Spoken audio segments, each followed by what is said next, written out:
সাজিদের সাথে আমার এখন থেকে এই মুহূর্ত থেকে আর কোনো রকম কোনো সম্পর্ক নেই। তোমরা আমাদের জানিয়ে দেখেছো, আমাদের ভালোবাসা দেখেছো, বাট ক্যামেরার বাইরে কিছু জিনিস থাকে সেগুলো দেখানো যায়। ও ভাই মারো মুঝে মারো। ফাইনালি আজ থেকে আমিও থাকছি সন্ন্যাসী। এটা কি মানা যায়? মানে কি গায়ে হাত দিচ্ছ কেন তুমি? গায়ে হাত দিচ্ছ কেন? গায়ে হাত দিলা কেন? কোন সাহসে তুমি? কেন হাত দেবো না? তুমি গায়ে হাত দিলা কোন সাহসে? ও কেন আমাকে নিয়ে তুমি গায়ে হাত দিলা কোন সাহসে? কি বললো রোস্ট করলে এখন বাড়ি চলে আসছে? দাঁড়াও গেটটা বন্ধ করে আসি। নমস্কার বন্ধুরা, welcome to my YouTube channel. মানে দুনিয়াতে সবকিছু শেষ হয়ে গেলেও এই দুটো জিনিস কোনোদিনও শেষ হবে না।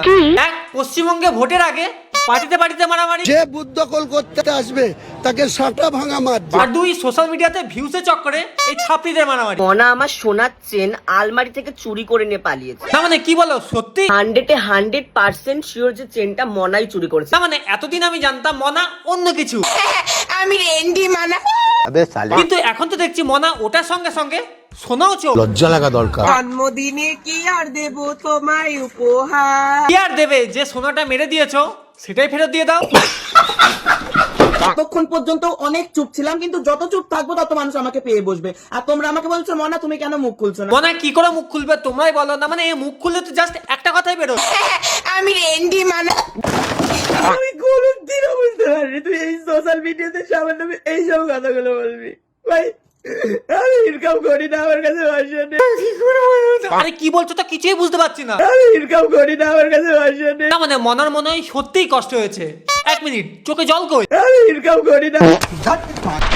তো বেসিক্যালি আজকের ভিডিওতে আমরা অনেক টপিক নিয়ে একটু একটু করে কথা বলবো, ওকে? আজকের পর থেকে না তোমরা কোনোদিন ওকে আর আমাকে একসঙ্গে দেখতে পাবে, না এক ফ্রেমে দেখতে পাবে, না আমরা দুজন দুজনের সাথে কোনো রকম কোনো কন্ট্যাক্ট আজকের পর থেকে আর রাখবো না। ব্যাপারটা একটু বুঝতে অসুবিধা হতে পারে, দাঁড়াও আমি ক্লিয়ার করছি। ওকে ওকে। তো তোমরা আশা করি সবাই জানো কিছুদিন আগে সাজিদ তার 4 নম্বর বউকে ছেড়ে দিয়ে 5 নম্বর বিয়ে প্রিয়াঙ্কাকে করে।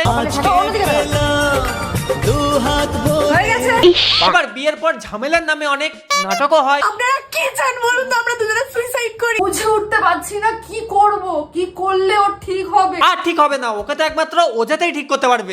তাহলে তুই তারপর মানুষ যখন এদের বিয়েটাকে প্র্যাঙ্ক হিসেবেই দেখছিল, তখন সোশ্যাল মিডিয়াতে রিচ ধরে রাখার জন্য তার 5 নম্বর বউকেই দ্বিতীয়বার বিয়ে করে।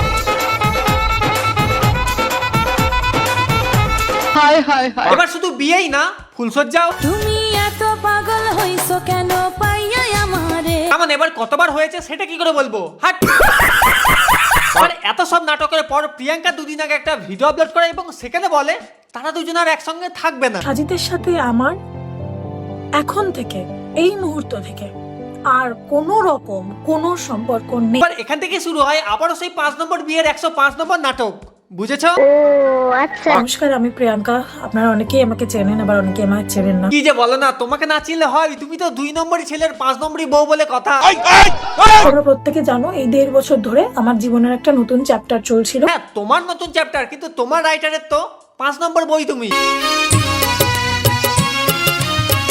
লজ্জা লাগা দরকার। বেশি সময় নষ্ট করবো না, ছোট্ট করে কিছু জিনিস আমার জানানোর আছে। সময় নষ্ট করবো না, বেশি সময় নষ্ট করবো না। মানে তোমরা প্র্যাঙ্কের নামে অডিয়েন্সের যা সময় নষ্ট করেছো, এত সময় নষ্ট তো সাজিদ তার 3 নম্বর বউর সঙ্গেও করেনি। আমার জীবনটা তো শেষ করে দিল, এবার দেখো আমি কি করি। ডাইরেক্ট পয়েন্টে যদি আসি, আমি আর সাজিদ একসঙ্গে ছিলাম, আমাদের একটা জীবন এর নতুন অধ্যায় চলছে। হ্যাঁ, আর সেই অধ্যায়ে খুব সুন্দর সুন্দর জিনিসও ছিল, যেমন একজনের সঙ্গে দুবার বিয়ে, এছাড়াও মারামারির নামে অনেক নাটকও ছিল।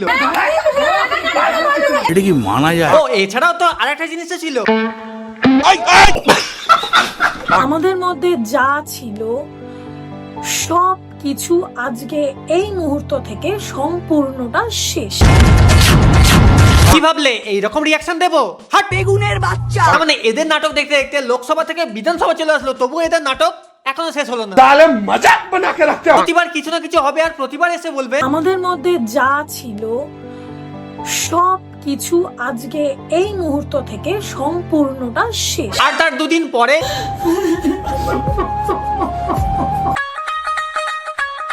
বলছে এক কাজ করো, এবার একটু অন্য কিছু ট্রাই করো। না মানে প্রতিবার সেম জিনিস দেখতে দেখতে আমরাই বোর হয়ে গেছি। মাদারের বাচ্চা। এক একটা মানুষের মধ্যে এক এক রকমের ট্যালেন্ট থাকে। কেউ খুব ভালো রান্না করতে পারে, কেউ খুব ভালো সাজাতে পারে, কেউ খুব ভালো আঁকতে পারে। হ্যাঁ, আর কেউ তো খুব ভালো বিয়েও করতে পারে। না, আমরা দুজন দুজনের সাথে কোনো রকম কোনো কন্ট্যাক্ট আজকের পর থেকে আর রাখবো না। फैमिली देखती है वरना मैं ऐसे ऐसे गाली दूं ऐसे ऐसे তোমরা আমাকে একটা কথা বলো, কারো যদি সত্যি সিরিয়াস সিচুয়েশন চলে, সে কি ব্যাকগ্রাউন্ডে স্যাড মিউজিক লাগিয়ে ভিডিও আপলোড করতে পারে? বলছি তোমাদের না ইউটিউব ছেড়ে বাংলা সিরিয়াল ট্রাই করা দরকার না, মানে ওখানেও কিন্তু তোমাদের ভালো স্কোপ আছে।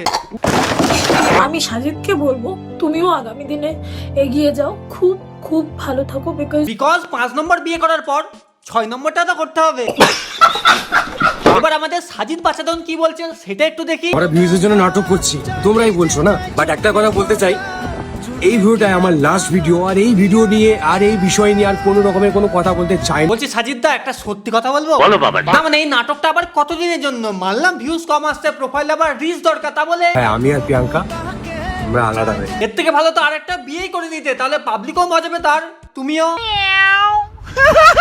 যাই হোক, এদেরকে ছাড়াও এবার কিছু ডিজিটাল সন্ন্যাসীদের দেখে আসি। সন্ন্যাসী থাকা dress unboxing, welcome to part 2। हमको सिर्फ फांसी का सजा चाहिए না মানে সন্ন্যাসী নামার জন্য যে ড্রেসগুলো পরবে সেগুলোর আনবক্সিং ভিডিও বানাতে হবে। আমি কেন মরি না ফাইনালি আজ থেকে আমিও থাকছি সন্ন্যাসী, তাই তো হৃদয়? বলছি আদৌ ঠাকুরের নাম করেই সন্ন্যাসী নামছে তো নাকি ফেসবুকের ভিউজের নামে? মানলাম মানুষ কন্টেন্টের জন্য অনেক কিছু করতে পারে, কিন্তু এরা তো দেখছি ঠাকুরকেই কন্টেন্ট বানিয়ে দিয়েছে। আমরা সন্ন্যাসী থাকার পর হৃদয়ের সাথে আমি কোনো ফটো না ভিডিও কিচ্ছু তুলতে পারিনি। হ্যাঁ, কোনো ভিডিওই করতে পারেনি, ওই তো 20-22টা ভিডিও ছাড়া। হৃদয়ের তো এই যে আউটফিট, মানে 1 মাস ধরে এরকম টাইপেরই আউটফিট পরে আছে। বিশ্বাস করো, সুমিকে দেখে শুধু পাবলিক না, হৃদয়ও মনে মনে ভাবছে ঠাকুর এবারের মতো ক্ষমা করে দিও। না মানে মানুষ সন্ন্যাসী নামলে তার ধ্যান ধারণা শুধুমাত্র ঠাকুরের প্রতি থাকে, কিন্তু আমাদের দিদির তো আমরা যত লোক সন্ন্যাসী ছিলাম সবাই কিন্তু হৃদয়ের বাড়িতেই ছিলাম, মানে শুধুমাত্র সন্ন্যাসীরা থাকার জন্য ওদের সব রুম থেকে খাটগুলো বের করে ফেলেছে। 1 মিনিট মেকআপ। যারা এটা ভেবেছো যে সন্ন্যাসী থেকে আমি মেকআপ করেছি, যেহেতু আমার স্কিনটা একটু ড্রাই, তাই জন্য আমি একটা ল্যাকমির পিচ মিল্ক ক্রিম কিনেছিলাম, শুধু ওই ক্রিমটাই মেখেছিলাম আর একটু হালকা লিপ বাম। বলছি আরগুলো কেন বাকি রাখলে? সেগুলো মেখে নিতে। যেহেতু আমার স্কিন প্রচন্ড ড্রাই। দেখো আমি যতদূর জানি, প্রথমত যারা সন্ন্যাসী নামে তারা ক্রিম তো ছাড়ো মুখে কিছুই দিতে পারে না। দ্বিতীয়ত তাদের এক কাপড়েই থাকতে হয় আর মাথাটাও আসাতে নেই। কিন্তু আমাদের দিদি তো বলছি ছেলেদের মন নিয়ে ছেলে খেলা করো তাও ঠিক আছে, কিন্তু ঠাকুর দেবতাকে নিয়ে করো না। বাবা ভোলানাথ রেগে গেলে কখন পিছনে নন্দীকে ছেড়ে দেবে, পালানোর রাস্তা পাবে না। এবার সুমি তো ছাড়ো, আমাদের টিয়াও কিছু কম না। আমি সন্ন্যাসী কেন নেমেছি? কেন আবার? ভিডিও করার জন্য। আর নিজের জীবনের কিছুটা সময় মহাদেবের জন্য উৎসর্গ করতে সবারই ভালো লাগে। মানলাম কিছুটা সময় তুমি মহাদেবকে উৎসর্গ করছো, তা বলে সেই সময়টাও ভিডিও করতে হবে? এটা কি মানা যায়? এখন বাজে রাত 9:08 ওর টিয়া দেখো ঠান্ডা, মানে ঠান্ডা জলে চান করছে। আরে দাদা, ও জাস্ট ঠান্ডা জলে স্নান করছে, সার্ফ এক্সেল গুলো জলে না যে এমন রিয়াক্ট করছো। টিয়া দেখো ঠান্ডা, মানে ঠান্ডা জলে চান করছে। বলছি টিয়া কিছুদিন আগেই বলছিল না আমি টিভি সিরিয়ালে কাজ করার সুযোগ পেয়ে গেলাম, আমার কি মনে হয় বলো তো, টিয়ার বড় সেটারই প্র্যাকটিস করছে। আর নিজের জীবনের কিছুটা সময় মহাদেবের জন্য উৎসর্গ করতে সবারই ভালো লাগে। বলছি তুমি কি সত্যিই কিছুটা সময় মহাদেবকে উৎসর্গ করেছো? কেন? মানে আমি তো পুরো সোশ্যাল মিডিয়া জুড়ে মহাদেবকে উৎসর্গ কম, আপডেট বেশি দেখতে পাচ্ছি। হনুমান মুখ। ও আরেকটা সন্ন্যাসীকে তো ভুলেই গেলাম।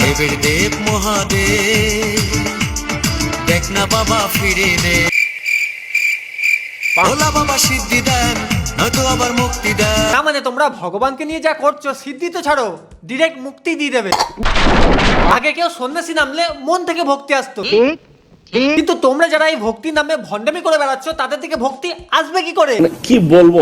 জয় শিব শঙ্কর টিলা ভাঙা সমান করো। না মানে তোমরা আমাকে একটা সত্যি কথা বলো তো, তোমরা বাবা ভোলানাথের জন্যই সন্ন্যাসী নেমেছে তো? বলবো না। মানে তোমাদের রিলস দেখে মনে তো হচ্ছে না, তাই আর কি। তাহলে যাই হোক, এদেরকে ছেড়ে একটু দীপঙ্করের কাছে আসি। মানে কি ভিডিও কেন করছো? হ্যাঁ মানে কি গায়ে হাত দিচ্ছ কেন তুমি? গায়ে হাত দিচ্ছ কেন? মেয়ে গায়ে হাত দিলা কেন? কোন সাহসে তুমি? কেন হাত দেবো না? তুমি গায়ে হাত দিলা কোন সাহসে? ও কেন আমাকে নিয়ে তুমি গায়ে হাত দিলা কোন সাহসে? দাঁড়াও, বিষয়টা একটু ব্যাখ্যা করে বলি। কিছুদিন আগে এক কন্টেন্ট ক্রিয়েটর আমাদের সবার প্রিয় দীপঙ্কর দাকে নিয়ে রোস্ট করে। এই সমস্ত ভিডিও আমি আর বানাই না, সেই সমস্ত ভিডিও নিয়ে তুমি এই সমস্ত রোস্ট টাইপের ভিডিও করেছো। এবার স্বাভাবিক কথা, দাদার সেটাতে খারাপ লাগে এবং দাদা তাদের মেসেজ করে। এবং তুমি আমাকে নিয়ে যে ভিডিওটা বানিয়েছো সেই ভিডিওটা ডিলিট করে। তারপরেও যখন তারা ভিডিও ডিলিট করে না, তখন আমাদের দীপঙ্কর দা কি করে, সেই ক্রিয়েটরদের বাড়ি চলে যায়। গায়ে হাত দিলা কেন? কোন সাহসে তুমি? কেন হাত দেবো না? তুমি গায়ে হাত দিলা কোন সাহসে? ও কেন আমাকে নিয়ে তুমি গায়ে হাত দিলা কোন সাহসে? হ্যাঁ, কেন রোস্ট করবে? দাদা তো আমাদের রোস্ট করার মতো কোনো কাজই করেনি। এইদিকে আসো তো, এখানে বসো। সবাই যে দাঁড়াও, আমার বউ চলে গেছে, আমি একটা কথা বলে দিলাম। তোমার বউ চলে গেছে, আমি কি করতে পারি? আমরা কি করতে পারি? আর কেউ নেই। এবার বুঝতে পারলাম দাদার বউ চলে গেছে বলে দাদা এত রেগে গেছে। বলছি দাদা কোনটা? দেখো আমি বেশি কিছু বলবো না, নাহলে এরপরে আমার বাড়িতেই না। দেখো আমি তো আর এদের সহ্য করতে পারছি না, তাই আজকের ভিডিও এতটাই থাক। ভিডিও ভালো লাগলে লাইক কমেন্ট শেয়ার আর হ্যাঁ সাবস্ক্রাইব করতে ভুলো না। দেখা হচ্ছে পরের ভিডিওতে খুব তাড়াতাড়ি, ততই জন্য by. I don't know, I feel too low. I feel too low.